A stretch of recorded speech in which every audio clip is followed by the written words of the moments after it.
بسم الله الرحمن الرحيم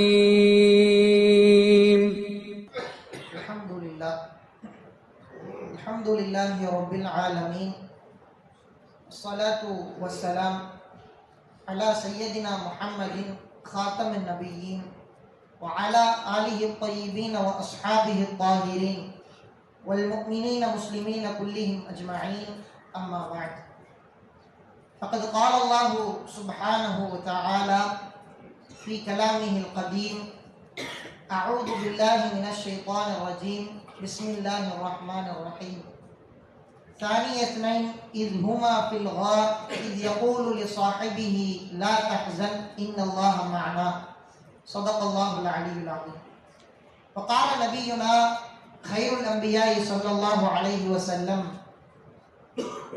إن أهل الدرجات العلا لا يروكم كما ترون النجم الطالع في فوق السماء إن أبا بكر وعمرا فيكم صدق رسول الله صلى الله عليه وسلم. அருளற்ற அருளாளனும் நிகரற்ற அன்புடையவனுமாகிய எல்லாம் வல்ல ஏக இறைவனை போற்றி புகழ்ந்தவனாய் அவனுடைய சாந்தியும் சமாதானமும் அருமை நாயகம் முஹம்மது ரசூலுல்லாஹ் ஸல்லல்லாஹு அலைஹி வஸல்லம் அவர்களின் மீதும் நற்பாக்கியங்கள் நிறைந்த அவருடைய உம்மத்தினர்கள் மீதும் குறிப்பாக இங்கு குழுமி இருக்கின்ற உங்கள் மீதும் என் மீதும் எல்லாம் வல்ல அல்லாஹ்வின் கருணையும் கரிசனமும் குன்றாமல் குறைவின்றி நின்று நிலவட்டுமாக என பிரார்த்தித்தவனாய் எனது உரை ஆரம்பம் செய்கிறேன். அஸ்ஸலாமு அலைக்கும் வரஹ்மத்துல்லாஹி வபரகாத்துஹு. அல்லாஹ் ரப்பல் ஆலமீன் இந்த உலக மக்களுக்கு வழிகாட்டுவதற்காக சில விஷயங்களை இந்த உலகத்திலே இறக்கி வைத்திருக்கிறார். முதலாவது கிதாபுல்லாஹ், அல்லாஹ்வுடைய வான்மறை திருக்குர்ஆன் இந்த உலகத்தில் இருக்கக்கூடிய எல்லா மக்களுக்கும் அல்லாஹ்வுடைய வேதங்கள் இந்த உலகத்திலே எப்படி வாழ வேண்டும் என்கிற வழிமுறைகளை அழகாக சொல்லிக் கொடுக்கும். இந்த வழிமுறைகளை சொல்லிக் கொடுப்பது மாத்திரம் அவர்களுக்கு போதாது என்கிற நிலையிலே அல்லாஹ் ரப்பல் ஆலமீன் இன்னொரு வழியையும் வைத்திருக்கிறான். ரிஜாலுல்லாஹ் என்று அவர்களுக்கு பெயர். அல்லாஹ்வாலாக்கள் என்று சொல்வார்கள். அல்லாஹ்விற்கு மிக நெருக்கமான நல்ல மனிதர்கள் என்று பெயர் பெற்ற நபிமார்கள், நபித்தோழர்கள், இறைநேசர்கள், இன்னும் ஏக சில நல்லடியார்கள் எல்லாம் இந்த வரிசையிலே வருவார்கள். இந்த மக்கள் எப்படி வாழ வேண்டும், இந்த காலத்திலே எப்படி வாழ வேண்டும், கியாமத் வரைக்கும் இந்த நல்லடியார்களுடைய தொடர் வந்து கொண்டுதான் இருக்கும். இந்த உலகத்திலே இந்த மக்கள் எப்படி வாழ வேண்டும் என்பதை இந்த மக்கள், உலக மக்கள் அனைவருக்கும் சொல்லிக் கொடுத்து கொண்டிருப்பார்கள். அப்படி அந்த வரிசையிலே நமக்கெல்லாம் தெரியும், ரபியுல் அவ்வல் 12ஆம் தேதி உலகமெல்லாம் மீலாது விழா, பெருமானாருடைய பிறப்பு என்று கொண்டாடுகிறார்கள். பெருமானாருடைய பிறப்பிலே பல வேறுபாடுகள் இருந்தாலும் ரபியுல் அவ்வல் பிறை 12 பெருமானாருடைய இறப்பு என்பது நமக்கெல்லாம் உறுதியாக தெரிந்த ஒரு தகவல். பெருமானாருடைய இறப்போடு சேர்த்து அந்த நாளிலே இந்த ஒட்டுமொத்த தீனுல் இஸ்லாத்தை அழிவிலிருந்து பாதுகாத்த ஒரு பெருமகனாரை நினைவு கூற நாம் எல்லாம் இந்த இடத்திலே கடமைப்பட்டிருக்கிறோம். அவர் அப்படி என்ன செய்து விட்டார், அவரை குறித்து சிறப்புகள் என்ன என்பதை எல்லாம் நாம் இந்த ஜுமா உரையிலே யோசித்து பார்க்க வேண்டும். இமாம் இப்னுல் ஜௌசி ரஹ்மத்துல்லாஹி அவர்கள் சொல்வார்கள், மிகப்பெரிய வரலாற்று வித்தகர். அவருடைய புத்தகங்களிலே எழுதி வைப்பார்கள், அபூபக்கரையும் உமரையும் நீங்கள் நேசிப்பது, அவருடைய வரலாற்றை நீங்கள் படிப்பது என்பது பெருமானாருடைய வழக்கம், அது ஒரு சுன்னத் என்பார்கள் இப்னுல் ஜௌசி ரஹ்மத்துல்லாஹி அவர்கள். ஏன், உங்களுக்கு எந்த அளவிற்கு அபூபக்கர் ரலியல்லாஹு அன்ஹு அவருடைய வரலாற்றிலே நம்முடைய முன்னோர்கள் ஆர்வம் காட்டுகிறார்கள் என்று சொன்னால், அபூபக்கரும் உமரும் சஹாபாக்கள். மாலிக் இப்னு அனஸ் என்று சொல்லக்கூடிய ஒரு தபா தாபிஈ நமக்கு சொல்லித் தருகிறார், என்னுடைய முன்னோர்கள் தங்களுடைய பிள்ளைகளுக்கு குர்ஆனை சொல்லிக் கொடுப்பது போல அபூபக்கர் உமருடைய வாழ்க்கையை சொல்லிக் கொடுப்பார்கள் என்று மாலிக் இப்னு அனஸ் ரலியல்லாஹு அன்ஹு அவர்கள் சொல்லித் தருகிறார்கள். மாலிக் இப்னு அனஸ் ஒரு தபா தாபிஈ, பெருமானார் இறந்து சுமார் 80 ஆண்டுகளுக்கு பின்னால் பிறந்த ஒரு மனிதர். சஹாபாக்களும் தாபிஈன்களும் செய்து வந்த ஒரு மிகப்பெரிய பணி, அபூபக்கருடைய வாழ்க்கையும் உமருடைய வாழ்க்கையும் தன்னுடைய குழந்தைகளுக்கு குர்ஆனை போல சொல்லிக் கொடுத்தார்கள் என்கிற வாசகங்களை நாம் பார்க்கிறோம். இந்த அபூபக்கர் யார்? இவருடைய பெயர் உண்மையான பெயர் அபூபக்கர் அல்ல. அவருடைய பெயர் என்னவென்றால் அப்துல்லா இப்னு உஸ்மான் இப்னு அபி குஹாஃபா என்பது. அப்துல்லா தான் அவருடைய இயற்பெயர். அபூபக்கர் என்பது அவர் கழித்த புனை பெயர். முஸ்லிம் அவர்களை சித்தியக் என்று அழைப்பார்கள். அபூபக்கர் சித்தியக் என்று அழகாக இன்றளவிலும் பல ஆண்டுகள் கழித்தும் அழைக்கப்படுகிறார். இவருடைய தோற்றம் குறித்து பேசுபவர்கள் மிக மெலிந்த ஒரு மனிதர் என்றும், கீழாடை இடுப்பில் நிற்காது என்று சொல்லும் அளவிற்கு மெலிந்தவர், முகத்திலே சதையில்லாத ஒரு மனிதர் என்றும் பலர் இவரை எழுதி வைத்திருக்கிறார்கள். எந்த அளவிற்கு ஒரு வீரமும் துணிச்சலும் மிகுந்த ஒரு மனிதர் என்றால், 18 வயதிலே 40,000 தீனார்களை வைத்துக் கொண்டு ஷாம் தேசத்திற்கு சென்று யமன் தேசத்திற்கு சென்று வியாபாரம் பார்த்த ஒரு மிகப்பெரிய துணிச்சல் மிகுந்தவர். எந்த அளவிற்கு தெளிவும் ஒரு சிந்தனையும் நல்ல துணிச்சலும் இருந்திருந்தால் அந்த அளவிற்கு செய்திருக்க முடியும். 40,000 தீனார்னா சும்மா இல்லை. இன்னைக்கு கணக்கு பார்க்கணும்னா 20,000 பவுன் தங்கத்தை தன்னுடைய கையில எடுத்துட்டு போறதுக்கு சமம். தன்னுடைய 18 வயதுல இவ்வளவு பெரிய ஒரு வேலையை செய்தார் அபூபக்கர் சித்திக் ரலியல்லாஹு அன்ஹு. சின்ன வயதிலிருந்து பெருமானாரோடு தோழமை. அந்த தோழமை அவர்களுக்கு கற்றுத்தந்த பாடங்களும் படிப்பினைகளும் ஏராளம். அபூபக்கரை எல்லா கோணங்களிலும் வரலாற்று ஆசிரியர்கள் எழுதி வைக்கிறார்கள். அபூபக்கரும் குர்ஆனும், அபூபக்கரும் பெருமானாரும், அபூபக்கரும் தொழுகையும், அபூபக்கரும் ஆளுமைகளும், அபூபக்கரும் ஆட்சியும், இப்படி என்னென்ன கோணங்கள் எல்லாம் இருக்கிறதோ எல்லா கோணங்களுக்கும் எல்லா இயல்களுக்கும் பாடம் கற்பித்த, பாடமாக இருந்த, படிப்பினை தந்த ஒரு வாழ்க்கை அபூபக்கருடைய வாழ்க்கை. அபூபக்கர் ஒரு மிகச்சிறந்த ஆளுமை மாத்திரமல்ல, எல்லா விஷயங்களிலும் தலை சிறந்தவராய் இருந்தார். காரணம் பெருமானாரோடு அவர் கொண்ட தோழமை. எல்லா சிறப்புகளுக்கும் சொந்தக்காரர் அபூபக்கர். சுருக்கமாக இவருடைய சிறப்புகள் அனைத்தையும் சொல்ல வேண்டும் என்றால், நபியை போன்ற ஒரு வாழ்க்கையை வாழ்ந்து முடித்தார் அபூபக்கர் என்றே சொல்லலாம். அந்த அளவிற்கு மிக உன்னதமான மனிதர். அது எப்படி நீங்க சொல்ல போச்சு அப்படின்னு கேட்டால், அவருடைய வாழ்க்கையில ஒரு சம்பவத்தை பதிவு செய்கிறார்கள்.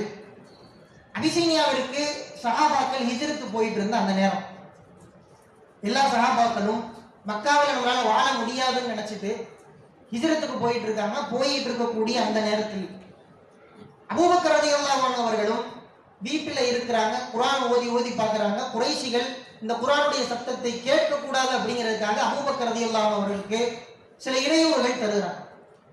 அந்த இடையூறை தாங்கிக் கொள்ள முடியாத அபூபக்கர், என்னால தொழுக முடியலையா, என்னால இந்த இடத்துல குர்ஆன் ஓத முடியலையா, நான் கிளம்பி போறேன் அப்படின்னு சொல்லி மக்காவை விட்டு கிளம்புகிறார் அபூபக்கர். போற வழியில பர்குல் திமாக் என்று சொல்லக்கூடிய ஒரு கடை வீதி. அந்த கடை வீதியில அபூபக்கர் இப்னு துகன்னா என்று சொல்லக்கூடிய ஒரு மிகப்பெரிய தலைவர், மக்காவிலே ஒரு மிகப்பெரிய கோத்திரத்தினுடைய தலைவர், இவரும் ஒரு மிகப்பெரிய தலைவர் இல்லையா, அதனால ரெண்டு பேரும் நல்ல பழக்க வழக்கம். இப்னு துகன்னாவை சந்திக்கிறார். இப்னு துகன்னா பார்த்துட்டு கேட்கிறாங்க, என்ன அபூபக்கரே இங்க வந்திருக்கிறீங்க? அபூபக்கர் நடந்த நிகழ்ச்சி எல்லாம் சொல்றாங்க. நடந்த நிகழ்ச்சி எல்லாம் சொல்லும் பொழுது இப்னு துகன்னா சொல்றாரு, உங்களை மாதிரி ஆளை மக்கா வெளியேற்றக்கூடாது, காரணம் என்ன தெரியுமா அப்படின்னு சொல்லி அபூபக்கரை குறித்து ஒரு சில வரிகள் சொல்லுகிறார்கள். அந்த வரிகள் அப்படியே பெருமானார் நபித்துவத்திலே நபித்துவ பட்டம் வாங்கியதற்கு பின் ஹதீஜா அம்மையாரிடத்திலே அடைக்கலம் பெற்ற பொழுது என்ன வார்த்தைகள் சொன்னார்களோ அதே வார்த்தை அச்சு பிசராமல் அபூபக்கருக்கும் சொன்னார் இப்னு துகன்னா. இப்னு துகன்னா வேறு மனிதர், ஜாஹிலியா காலத்தில் இருந்து அபூபக்கரோடு தொடர்பில் இருந்த மனிதர். இந்த சம்பவமும் வேறு வேறு. ஹதீஜா அம்மையாரிடத்திலே பெருமானார் நுழைகிறார்கள். பெருமானாருக்கு சொல்லுகிறார்கள், கல்லா வல்லாஹி லா யுஸீக அல்லாஹு அபதா, அல்லாஹ் உங்களை ஒருபோதும் இழிவுபடுத்த மாட்டான், நீங்கள் உறவினர்களை பேணி வாழுகிறீர்கள், விருந்தாளிகளை உபசரிக்கிறீர்கள், இயலாதவர்களுக்கு உதவுகிறீர்கள் என்று ஒரு 5 பண்புகளை எண்ணி சொல்றாங்க ஹதீஜா. ஹதீஜா அம்மையார் சொன்ன அதே 5 பண்புகளை வரிசை மாறாமல் அபூபக்கரை பார்த்து இப்னு துகன்னா சொன்னார், நீங்கள் உறவினர்களை பேணி வாழுகிறீர்கள், விருந்தாளிகளை உபசரிக்கிறீர்கள், இயலாதவர்களுக்கு உதவுகிறீர்கள் என்று அந்த அத்தனை பண்புகளையும் அப்படியே வரிசை மாறாமல் அடுக்கி சொன்னார் இப்னு துகன்னா அபூபக்கரை பார்த்து. ஒரு வாழ்க்கை தன்னுடைய நண்பர்கள் வாழ்க்கையை போல அமைந்திருக்கும் என்பதற்கு இது எவ்வளவு பெரிய ஒரு உதாரணம். அவருடைய நட்பிற்கு ஒரு மிகப்பெரிய உதாரணம் இது. எல்லா சிறப்பிற்கும் சொந்தக்காரர் அபூபக்கர் பெருமானாருடைய வாழ்க்கையை போல் வாழ்ந்தார் என்பதற்கு இது ஒரு எடுத்துக்காட்டு. இப்படி பல சிறப்புகள் அவரிடத்திலே சொல்லிக் கொண்டே இருக்கலாம். அவர் பெற்ற இந்த சிறப்புகளுக்கெல்லாம் காரணமாய் ஒரு 3 காரணங்களை நமக்கு எழுதி வைக்கிறார்கள்.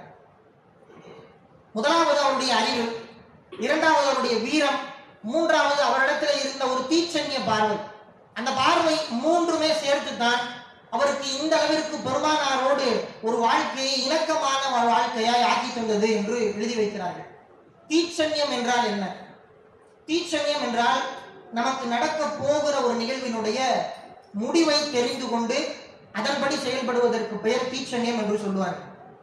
ஒரு விஷயம் பண்ண போறோமோ அதனுடைய முடிவு என்னவா இருக்கும்னு நினைச்சிட்டு அதை பண்றது. இது அபூபக்கரிடத்திலே நிறையவே காணப்பட்டது. ஜாஹிலியா காலத்திலே மதுவினத்தை தொட்டது கிடையாது அபூபக்கர். ஆயிஷா ரலியல்லாஹு சொல்றாங்க, அபூபக்கர் ஜாஹிலியாவிலும் மது அருந்தாத ஒரு மனிதர். காரணம் என்னன்னா, ஒரு மது அருந்திய ஒரு மனிதரை பார்க்கிறாரு, அவர் நஜீசிலே படுத்துக் கொண்டிருக்கிறார். அந்த பக்கத்துல போறது கூட நமக்கு விருப்பம் இருக்காது. அந்த அளவிற்கு கேவலமான ஒரு நஜீசிலே, அந்த துர்நாற்றம் அடித்துக் கொண்டிருக்கக்கூடிய ஒரு நஜீசிலே படுத்து கிடக்கிற ஒரு மது அறிந்திருக்கிற நபரை பார்த்து விட்டு அபூபக்கர் அன்றில் இருந்தில்ல, அதற்கு முன்னாடி இருந்தே அபூபக்கர் மதுகிண்ணத்தை தொட்டது கிடையாது. சிலை வணக்கம் அபூபக்கரிடத்திலே கிடையாது. சிலைகளிடத்துல போய் கேட்பாரா, எனக்கு பசிக்குது, உன்னால சாப்பாடு தர முடியுமான்னு. வரலாற்று ஆசிரியர்கள் இந்த வார்த்தைகளை பதிவு செய்கிறார்கள்.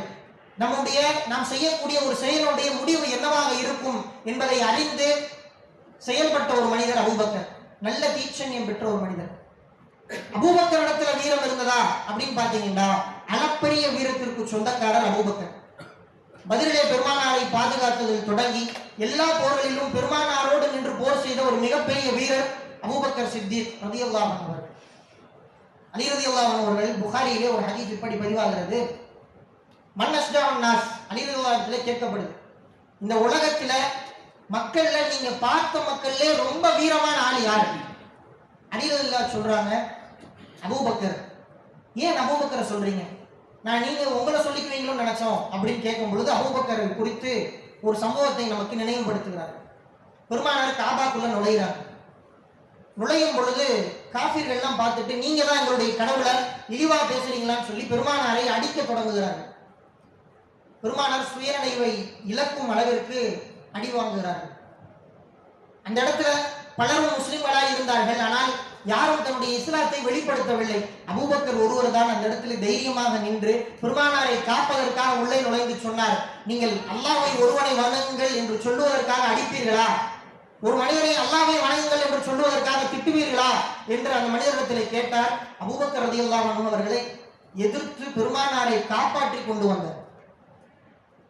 ஒரு மிக வீரமான மனிதர். பெருமானார் இருந்த வரைக்கும் அவருடைய வீரம் ஒரு கட்டுப்பாட்டுக்குள் இருந்தது. அவர் ஹிலாஃபத் பதவியை ஏற்றார். ஹிலாஃபத் பதவியை ஏற்றதற்கு பின்னால் என்ன வீரம் தேவையோ அந்த மக்களிடத்திலே அந்த ஒரு காட்டத்தையும் வீரத்தையும் இந்த மனிதர்களிடத்திலே வெளிப்படுத்தினார் என்பது வரலாறு. ஜகாத்து தர மறுக்கிறார்கள் ஒரு கூட்டம்.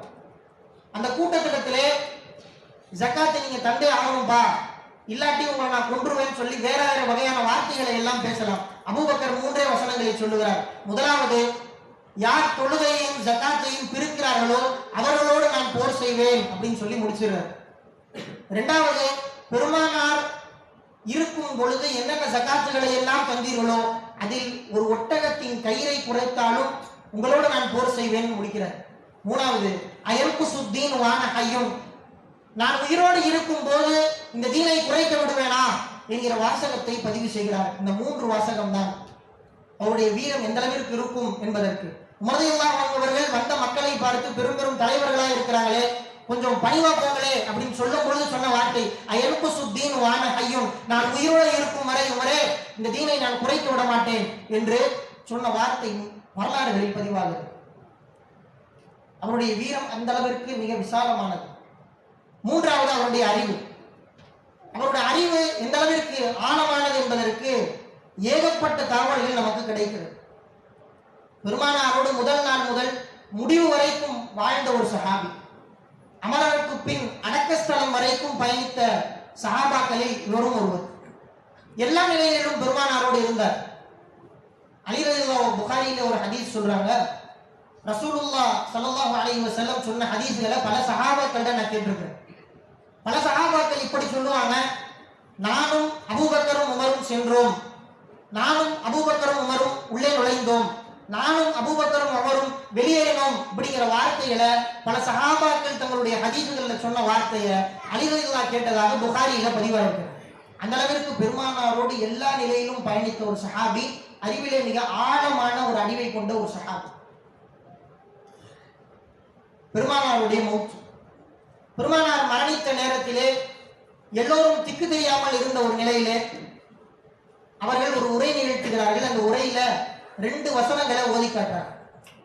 இன்னக மையித்தும் வைன்னஹு மையித்தூன் என்கிற அந்த ஒரு வசனத்தையும், வமா முஹம்மதுன் இல்லா ரசூல், முஹம்மது என்பவர் ரசூல் மட்டும்தான், கது கலத் மின் கபிலிஹி ருசுல் என்கிற வார்த்தைகளை கொண்ட அந்த ஆயத்துக்களை ஓதி காமிக்கிறாங்க. பல சஹாபாக்கள் சொல்லுகிறார்கள், அவர்கள் ஓதி காமிக்காத வரைக்கும் அந்த ஆயத்து குறித்து எங்களுக்கு எதுவுமே தெரியாதுன்றார்.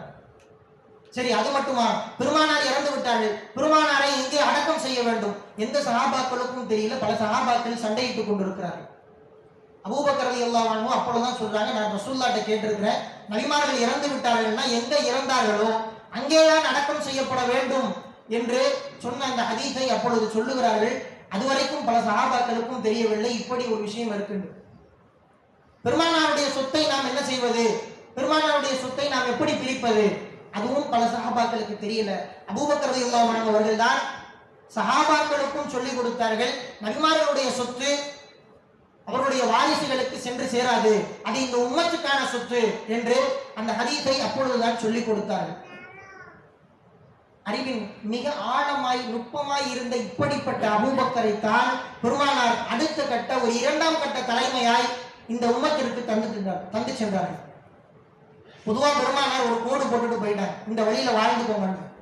அந்த விஷயத்துல ரோடு போடுறதுங்கிறது ரொம்ப பெரிய கஷ்டம். முதல் ரோடு என்பது அந்த சாலையை சமன்படுத்தி சீர்படுத்தி போடணும், மிகப்பெரிய கஷ்டம். ஆனாலும் அபூபக்கர் அவர்கள் அந்த கஷ்டமான பணியை 2.5 ஆண்டுகளில் செய்து முடித்தார்கள். அவர்கள் போட்ட ரோட்டிலே பயணித்த மனிதர் தான் உமர் ரலியல்லாஹு அன்ஹு அவர்கள். ஒரு மிகச்சிறந்த ஆட்சியை 10 ஆண்டு காலம் தர முடிந்தது. எந்த அளவிற்கு என்று சொன்னால், கடைசி காலகட்டம் பெருமானாருடைய கடைசியில ஐஷா ரலியல்லாஹு அன்ஹா அவர்களிடத்துல சொல்றாங்க, ஒரு இஷா தொழுவைக்கணும், இஷா தொழுவைக்காக அபூபக்கர் ரலியல்லாஹு அன்ஹு அவர்களை தொழுவைக்க சொல்லுங்கன்னு சொல்லி பெருமானார் ஆயிஷா நாயகி இடத்துல சொல்றாங்க. ஆயிஷா நாயகி சொன்ன வார்த்தையை நம்ம கவனிக்கணும். இன்னஹு ரகீகுல் கல்பி வ கஸீருல் புகா, அவர் மென்மையான இதயமுடையவர், அதிகமா அழக்கூடியவர் ஆயிடுச்சு. அதிகமா அழுதாருன்னா குர்ஆன் ஓதும்போது அழுதுகிட்டே இருப்பாரு, பின்னாடி உள்ள மக்களுக்கு சரியா புரியாது, நீங்க வேறாம மாத்தலாமே அப்படின்னு சொல்லி பெருமானாருக்கு ஆயிஷா நாயகி ஒரு சஜஷன் கொடுக்குறாங்க. பெருமானார் மீண்டும் சொல்றாங்க, ஆயிஷா நாயகி மீண்டும் மறுக்கிறார். 2 வாட்டி மறுத்ததற்கு பின்னாடி 3ஆம் வாட்டியும் பெருமானார் சொல்றாங்க, ஒரு வார்த்தையை எக்ஸ்ட்ரா சேர்த்து சொல்றாங்க, நீங்க ஏன் யூசுப் அலைஹிஸ்ஸலாமுடைய சகோதரர்களை போல இருக்கிறீர்கள், சொன்னா செய்யுங்க, அபூபக்கரை போய் இஷா தொழுவைக்க சொல்லுங்கன்னு சொல்லி சொல்றாங்க. அபூபக்கர் ரலியல்லாஹு அன்ஹு அவர்கள் இஷா தொழுவைக்கிறார்கள். மக்கள் எல்லாம் அபூபக்கரை அப்படி புரிந்து வைத்திருந்தார்கள். ஆனால் ஒரு கிலாபத்து கிடைக்கிறது, ஒரு ஆட்சி பொறுப்புக்கு வருகிறார்கள். அந்த ஆட்சி பொறுப்பில் வந்த சில நேரங்களில் அதிரடியான சில முடிவுகளை எடுத்து இஸ்லாத்தை மீட்டெடுத்த ஒரு மாபெரும் மனிதர்கள் மாணிக்கமாய் இந்த உலகத்திலே வாழ்ந்து முடித்தார்கள். சும்மா சாதாரண விஷயம் இல்லைங்க, நபி என்று சொல்லக்கூடிய பல பொய்யர்கள் வந்தார்கள், அவங்களையும் சமாளிக்கணும். இஸ்லாத்திலிருந்து வெளியேறி கொண்டிருந்த ஒரு மிகப்பெரிய கூட்டம் இருந்தது, அந்த கூட்டத்தை சமாளிக்க வேண்டும். ஜகாத்து தர மறுத்த ஒரு கூட்டம் இருந்தது, அவர்களையும் சமாளிக்க வேண்டும். இதுவெல்லாம் இல்லாமல் ரோம பாரசீகத்திலிருந்து அங்கிருந்து குடைச்சல் வந்துகிட்டு இருந்துச்சு, அந்த படைகளையும் அனுப்பி சமாளிக்கணும். இப்படி ஏகப்பட்ட விஷயங்கள். இந்த விஷயங்களில் எல்லாம் தன்னுடைய அறிவை கொண்டும் ஒட்டுமொத்த மசூராவையும் வைத்துக் கொண்டு, முன்னாடி இருந்த குர்ஆன் சுன்னாவை வைத்துக் கொண்டு, வஹீயினுடைய உதவி இல்லாமல் அல்லாஹ்விடத்திலே வெறுமனே தவக்குலை மட்டும் வைத்துக் கொண்டு இந்த உம்மத்தை வழிநடத்தினார்கள். 2.5 ஆண்டுகளில் இந்த உம்மத்தை காப்பாற்றி தந்தார்கள். மிகப்பெரிய விஷயம். பெருமானார் சொல்வார்கள், அபூபக்கரே நீங்கள் இப்ராஹிம் அலைஹிஸ்ஸலாமை போல் இந்த உம்மத்திற்கு, அபூபக்கரே நீங்கள் ஈசா அலைஹிஸ்ஸலாமை போல் இந்த உம்மத்திற்கு, உங்களை போன்ற ஒரு மனிதர் இந்த உம்மத்தில் தேவை என்று பல நிலைகளில் பெருமானார் சொன்ன வாசகங்களை எல்லாம் நாம் பார்க்கிறோம். இந்த 3 குணங்களும் அபூபக்கரிடத்திலே பிறவி குணமாக இல்ல, பெருமானாரோடு தோழமைக்கு பின்னால் வந்த குணங்கள். அந்த குணத்தின் விளைவு நாமெல்லாம் இன்றைக்கு முஸ்லிம்களாக இருந்து கொண்டிருக்கிறோம். இந்த 3 குணங்கள் தான் அவருடைய வாழ்க்கையின் வெற்றிக்கான மிகப்பெரிய அச்சாணிகளாக, காரணங்களாக அமைந்த ஒரு குணங்கள். முதலாவது வெற்றி. அந்த வெற்றியை அடைவதற்கு அவர்களிடத்தில் இருந்தது அறிவு. அந்த அறிவோடு சேர்ந்து அவர்களிடத்திலே தேவைப்படுகிற அளவிலான துணிச்சல், அந்த துணிச்சலோடு சேர்ந்து அவர்களுடைய அறிவிலே ஒட்டி கொண்டிருந்த சில தீட்சண்ய குணங்கள், அந்த மூன்றையும் வைத்துக் கொண்டு ஒரு ஆளுமை, தலை சிறந்த ஆளுமையாய் வழிநடத்தினார்கள். அந்த ஆளுமை வழிநடத்திய வழியிலே வழிநடத்தி வந்து கொண்டிருக்கிறது இன்றைக்கு வரைக்குமான இந்த இஸ்லாமிய உம்மத். தன்னுடைய மரண தருவாயிலே உமர் ரலியல்லாஹு அன்ஹு அவர்களுக்கு சில வசியத்துகளை செய்து வைக்கிறார்கள். பல பிரபலமான வசியத்துகளுக்கு மத்தியிலே சுருக்கமாக சொல்லுகிறார்கள், இத்தகில்லாஹ் யா உமர், அல்லாஹ்வை அஞ்சிக்கொள் என்று தொடங்குகிற அந்த வசியத்.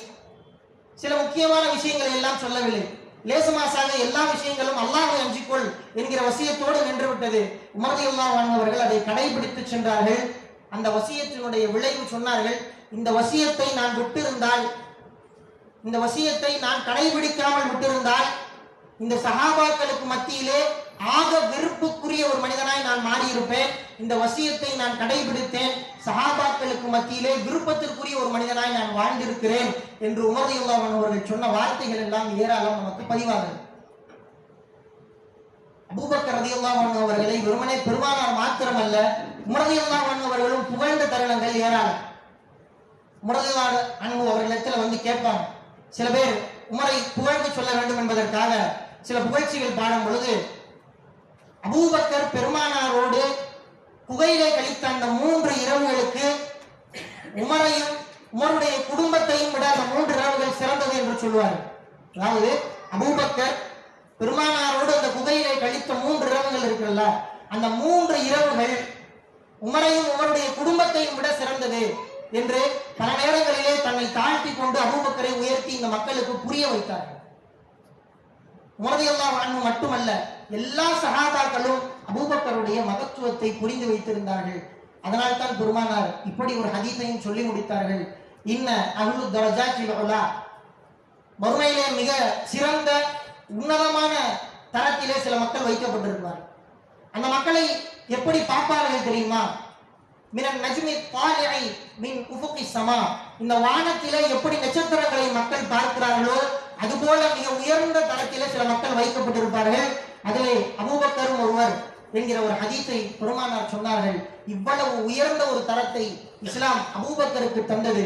அபூபக்கர் தன்னுடைய வாழ்க்கையிலே இந்த விஷயங்களை கடைபிடித்தார், இஸ்லாத்தை மீட்டெடுத்தார். பெருமானார் அவர்களுக்கு சுப செய்தியாய் சொர்க்கத்தை தந்தார்கள். நபிமார்களுக்கு பின் சொர்க்கத்திலே நுழையக்கூடிய ஒரு மனிதராய் அபூபக்கர் மாறினார். அல்லாஹ் ரப்புல் ஆலமீன் இப்படிப்பட்ட சரித்திர வித்தகர்களுடைய வாழ்க்கையிலிருந்து நாம் பெற வேண்டிய படிப்பினையாக அவருடைய ஈமானிலே கொஞ்சத்தையாவது நமக்கு அல்லாஹ் ரப்புல் ஆலமீன் தந்தருள் புரிவானாக. வாஹிரு தஅவானா அனில் ஹம்துலில்லாஹி ரப்பில் ஆலமீன். அஸ்ஸலாமு அலைக்கும்.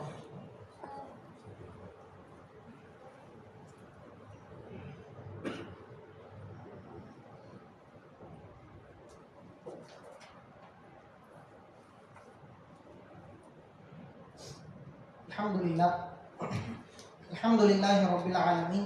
நஹ்மதுஹு வ நஸல்லி அலா ரசூலிஹில் கரீம். அம்மா பஅத். அபூபக்கருடைய வாழ்க்கையிலே வெற்றிக்கான காரணங்களாய் சில காரணங்களை நாம் எல்லாம் பார்த்தோம். அந்த காரணங்களோடு சேர்த்து ஒரு விஷயத்தை நாம் இங்கே பதிவு செய்ய வேண்டும். அபூபக்கர் நபிகளாரோடு கொண்ட தோழமை அவர்களுக்கு இந்த அனைத்தையும் அள்ளி தந்தது. இந்த இஸ்லாமிய மார்க்கத்தை அங்குலம் அங்குலமாக சன்னம் சன்னமாக பின்பற்றினார் அபூபக்கர். அப்படி பின்பற்றினார் என்பதற்கு பல சான்றுகள் நம்மால் காட்ட முடியும். அந்த பின்பற்றி கொண்டே வந்திருந்த அந்த நேரத்திலே அவர்களுடைய வார்த்தை உட்பட பெருமானாருடைய வார்த்தை போன்று ஆனது என்பதற்கு சில சான்றுகள் இருக்கிறது. அதாவது இஸ்லாத்தையும் பெருமானாரையும் நேசித்து இந்த இஸ்லாமிய மார்க்கத்திற்காக எல்லாவற்றையும் அர்ப்பணித்து வந்த அந்த குடும்பம் ஒரு சிறப்புக்குரிய குடும்பம். அபூபக்கர் மட்டுமல்ல, அபூபக்கருடைய தந்தையாரும் சஹாபி, அபூபக்கருடைய மகனும் சஹாபி, அபூபக்கருடைய பேரனும் சஹாபி ரலியல்லாஹு அன்ஹு. இவ்வளவு சிறப்புக்குரிய ஒரு குடும்பம் பெருமானாரை நேசித்ததன் விளைவு சில நேரங்களில் பெருமானார் சொன்ன அதே பதில்களை அபூபக்கரும் சொன்னார்கள். பெருமானாருடைய வழியிலிருந்து எந்த நேரத்திலும் தவறிவிடக் கூடாது என்பதிலே மிக குறிப்பாக இருந்தார்கள். அவருடைய வெற்றிக்கான அடிப்படை காரணம் ஹுதைபியா உடன்படிக்கை நடந்து கொண்டிருக்கிறது. அந்த உடன்படிக்கையிலே சில சஹாபாக்களுக்கு மனம் ஒப்பவில்லை. இதை நம்ம செய்யணுமா, இது நமக்கு எதிராக இருக்கிறது, இதை நம்ம எப்படி நம்ம ஏற்றுக்கொள்றது அப்படின்னு சொல்லி உமர் ரலியல்லாஹு அன்ஹு போன்ற சில சஹாபாக்களுக்கு அதுல உடன்பாடு இல்லை. உமர் ரலியல்லாஹு அன்ஹு உடனே போய் ரசூலுல்லாஹ்ட்ட கேட்கிறாங்க, யா ரசூலல்லாஹ், நீங்கள் உண்மையான நபி தானே? ஆமா, நான் உண்மையான நபி. ஏன் யா ரசூலல்லாஹ், நம்ம இருக்கிற தீன் சத்தியமான தீன் தானே? ஆமா. அப்ப ஏன் யா ரசூலல்லாஹ், நீங்க எங்களை உம்ராக்கு தானே கூப்பிட்டு வந்தீங்க, ஏன் இப்படிப்பட்ட ஒரு வேலையை பார்க்கறீங்க அப்படின்னு சொல்லி பெருமானார் இடத்துல கேட்ட பொழுது பெருமானார் சொன்னார்கள், நான் அல்லாஹ்வுடைய தூதர், அல்லாஹ்விற்கு மாறு செய்ய முடியாது, அல்லாஹ் எனக்கு உதவி செய்வான் அப்படிங்கிற வார்த்தையை சொல்லி முடிக்கிறார். அபூபக்கர் ரலியல்லாஹு அன்ஹு அவர்களிடத்திலும் போறாங்க. சஹீஹ் புகாரியில பதிவாக இருக்கக்கூடிய ஒரு ஹதீஸ். உமர் ரலியல்லாஹு அன்ஹு கோபம் தாங்க முடியாம அபூபக்கர் ரலியல்லாஹு அன்ஹு அவர்களிடத்திலும் போறாங்க. அதே கேள்வியை கேட்கிறாங்க, நமக்கு இருக்கக்கூடிய நபி உண்மையான நபி தானே? அபூபக்கர் சொல்றாரு, ஆமா. நம்ம இருக்கக்கூடிய தீன் சத்தியமான தீன் தானே? ஆமா. அப்போ பெருமானார் நம்மளை தவாஃப் செய்வதற்கான கூப்பிட்டாங்க, ஏன் இப்படிப்பட்ட ஒரு உடன்படிக்கைக்கு நீங்க கட்டுப்படுறீங்க அப்படின்னு சொல்லி அபூபக்கர் இடத்துல கேட்கிறார்கள். அதே வார்த்தையை அப்படியே அரபியில் மாறாமல் சொன்னார்கள் அபூபக்கர். அவர் அல்லாஹ்வுடைய தூதர், அவர் அல்லாஹ்வுடைய கட்டளைக்கு மாறு செய்ய முடியாது, அல்லாஹ் அவருக்கு உதவி செய்வான் என்கிற வார்த்தையை சொன்னார்கள் என்பதை பார்க்கிறோம். பெருமானாரை எந்த அளவிற்கு நேசித்திருந்தால், எந்த அளவிற்கு புரிந்திருந்தால் இப்படிப்பட்ட வார்த்தைகள் எல்லாம் அவருடைய வாயிலிருந்து வந்திருக்கும் என்பதை யோசித்து பார்க்கிறோம். மிக முக்கியமான விஷயம் இது. பெருமானார் தன்னுடைய கடைசி காலகட்டத்திலே உசாமா இப்னு ஸைத் ரலியல்லாஹு அன்ஹு அவர்களை ஒரு படைக்கான தளபதியாய் நியமிச்சுட்டு போறாங்க. பெருமானாருடைய மரணத்திற்கு உசாமா இப்னு ஸைத் போன படை திரும்பியது. கலீஃபா ஆக்கப்படுறாரு அபூபக்கர். எல்லா மனிதர்களும் எல்லா சஹாபாக்களையும் கூட்டி மசூரா செய்யறாங்க, இந்த படையை எப்படி நம்ம அனுப்புறது, இந்த படைக்கான தளபதியாய் யாரை நம்ம நியமிப்பது. எல்லா சஹாபாக்களுக்கும் சில நெருடல் இருக்குது. பெரும்பெரும் சஹாபாக்கள் எல்லாம் உசாமா இப்னு ஸைதுடைய படையில இருக்கிறார்கள். உதாரணத்திற்கு உமர் போன்ற பெரும்பெரும் சஹாபாக்கள் எல்லாம் அதில் இருக்கிறார்கள். இருந்தும் கூட உசாமாவை நாம் தளபதியாக நியமிப்பதா, இதை நம்ம எப்படி எடுத்துக்கிறது? அபூபக்கர் ஒரே ஒரு சஹாபி மட்டும்தான், நான் பெருமானாருடைய ஒரு முடிவை என்னால் மாற்ற முடியாது என்று சொல்லி அவர் எடுத்த முடிவு உசாமா இப்னு ஸைதை படை தளபதியாக அனுப்பி வைத்தார். எந்த நிலையிலும் பெருமானாரை விட்டு ஒரு இம்மி அளவும் நம்முடைய வாழ்க்கை பிளன்றுவிடக் கூடாது என்பதற்கு ஒரு மிகப்பெரிய ஒரு உதாரணம். பெருமானாரை எல்லா நிலையிலும் முற்படுத்தினார். எந்த நிலையிலும் இஸ்லாத்தை விட்டு நாம் விலகிவிடக் கூடாது என்பதை சிந்தித்தார். கண்ணியத்தை இஸ்லாத்தில் மாத்திரம் தேடினார். வேறு மனிதர்களிடத்திலோ தன்னுடைய அங்கீகாரத்திலோ அடையாளங்களிடத்திலோ எதையும் தேடவில்லை. கண்ணியத்தை இஸ்லாத்தில் மாத்திரம் தேடிய ஒரு மனிதர். இஸ்லாம் அவர்களுக்கு கற்றுக் கொடுத்த மிகப்பெரிய பாடம் அதுதான். இவரிடத்தில் அறிவு இருந்தது, வீரம் இருந்தது, செல்வம் இருந்தது, படைபலம் இருந்தது, ஆட்சி அதிகாரம் இருந்தது. இதுவெல்லாம் இல்லாமல் அழகும் இருந்தது. அத்தீத் என்ற இவருக்கு ஒரு பெயர் உண்டு. முகத்திலே மிக அழகான ஒரு மனிதர், அழகும் இருந்தது. ஒரு மனிதருக்கு எல்லாம் இருந்தும் கூட தன்னுடைய கண்ணியத்தை வெறுமனை இஸ்லாத்தை வைத்து மாத்திரம் தேடிக்கொண்டார். இஸ்லாத்தை தவிர்த்து வேறு எதிலுமே தன்னுடைய கண்ணியத்தை சிதறடிக்கவில்லை. இவருடைய வாழ்க்கையிலே வெற்றி பெற்றார். இம்மை மறுமை இரண்டிற்கான வெற்றியையும் அல்லாஹ் இவர்களுக்கு கொடுத்தார். இப்படிப்பட்ட வெற்றியாளர்களுக்கு அல்லாஹ் ரப்பல் ஆலமீன் நற்கூலிகளை வழங்குவானாக. இவருடைய வாழ்க்கையை குறித்து கேட்கும் பொழுது அதற்கான தாக்கங்களை நம்முடைய வாழ்க்கையிலே ரப்பல் ஆலமீன் வைப்பானாக. அகூலு கௌலி ஹாதா மா இன்தி வல் இல்மு இன்தல்லாஹ். அஸ்ஸலாமு அலைக்கும் வரஹ்மத்துல்லாஹ். சுப்ஹானல்லாஹி வ பிஹம்திக